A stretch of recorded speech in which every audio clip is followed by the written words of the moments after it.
Today on the bench I want to tie you up the purple flash. It's one of the better steelhead patterns we've used because of the colors it incorporates. Make sure you have these materials ready before you tie the fly. As the base, we'll use a size 1 stainless steel hook. For the hook off the back, we'll use a size 2 Gamakatsu, some 3/0 red thread to tie with, some salmon pink Lite-Brite for the butt, some Steelhead Peril Lite-Brite for the body, a blue saddle hackle for the rib, some rainbow polar flash for the underwing, some purple extreme fur for the wing, and some large eye Guinea for the collar. So to start the fly off, what I've done is I've taken my hook off the back and I've tied it onto a main base hook. I'm calling it the base because what happens at the end of this tie is we cut this hook off, the front hook, and then we just have the trailing hook as the main hook. So you tie it on, you double it over, and I've used 20-pound test kind of to tie it on. So I have my thread on, and now what I'm going to do to start the fly off is take that pink Lite-Brite and move right back to the butt of the hook, the tail end, and I'm going to dub in just a butt on the fly of this pink Lite-Brite and make it a small butt.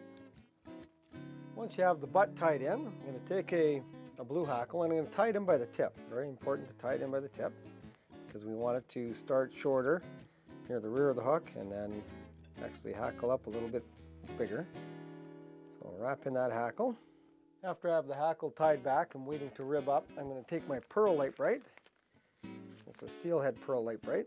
And we're going to wrap it in just on our thread and we'll wrap it forward to form the body. And again, keep it fairly thick. We don't mind it being thick because it's going to help that fly catch a lot of water. Once you have the body tied in, I'm going to take my blue hackle and I'm going to wrap it forward. And we want about, you want this to catch that purple flash or extreme hair we're going to put in later. So you want about 6 or 7 wraps. You want a fairly robust rib on this fly. And tie it off. Now that the hackle's tied in, I just want a couple of flashes on the fly. And this is just to give it a little bit of glint. And it's the underwing, so I'm going to take some polar flash, I'm going to double it up on the hook, and just bring it back as the underwing.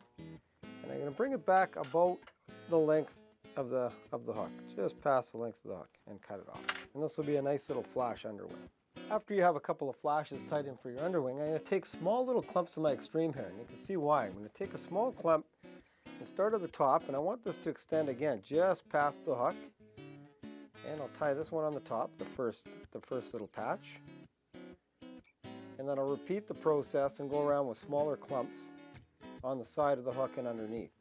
And I don't want a whole lot of extreme hair, just enough to cover the hook, but you can still see through the extreme hair. Now that you have the extreme hair tied in, so I've got a nice clump on the top and both sides, and you can just see the hackle exposed at the bottom. I'm going to take the Guinea, and we're going to tie it in at the butt. And take some hackle pliers and just wrap it forward and put a nice collar on the fly.